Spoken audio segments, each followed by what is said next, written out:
Hi అండి. ఇప్పుడు వచ్చేసి నేను బాటమ్ కటింగ్ చూపిస్తున్నాను. ఇది చూసారు కదా, ఇక్కడ వచ్చేసి హిప్ బెల్ట్ కోసం పైకి ఒక 6 ఇంచెస్ అనేది వదిలేసుకొని లెంత్ మార్క్ చేసుకోవాలి. లెంత్ మార్క్ చేసుకున్న తర్వాత కింద ఫోల్డింగ్ ఒక 2 ఇంచెస్కి అయితే ఫోల్డ్ చేసుకోవడానికి ఈ విధంగా వదిలేసుకోవాలి.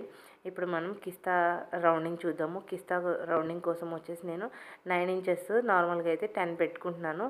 ఇక్కడ వచ్చేసి 10 ఇంచెస్కి 2 ఇంచెస్కి లోపలికి మార్క్ చేసుకుని ఈ విధంగా కిస్తా రౌండింగ్ అనేది డ్రా చేసుకోవాలి. ఇప్పుడు కిస్తా రౌండింగ్ డ్రా చేసుకున్నాం కదా, అక్కడ నుండి ఈ కింద వరకు మనం ఈ విధంగా లైన్ డ్రా చేసుకోవాలి. ఎక్స్ట్రా వచ్చేసి ఒక 1/2 ఇంచ్ అనేది ఖర్చు కోసం పెట్టుకుని ఇలా స్ట్రైట్గా లైన్స్ అనేది డ్రా చేసుకుని కట్ చేసుకోవాలన్నమాట. ఫుల్ వీడియో వచ్చేసి ఛానల్లో ఉంది, ఒకసారి చెక్ చేయండి. ఇక్కడ మొత్తం అంతా నేను ఎక్స్ప్లెయిన్ చేయలేను కాబట్టి ఫుల్ వీడియోలో డీటెయిల్గా ఉంది. బిగినర్స్ ఎవరైనా ఉంటే ఈజీగా అర్థమైపోతుంది, ఈజీగా స్టిచ్ కూడా చేసేసుకోవచ్చు. తర్వాత వచ్చేసి ఇక్కడ 6 ఇంచెస్ హిప్ బెల్ట్ వదిలేసుకున్నాం కదా, దానికి ఒక 2 ఇంచెస్ యాడ్ చేసుకుని ఇలా 8 ఇంచ్కి మార్కింగ్ వేసుకున్నాను.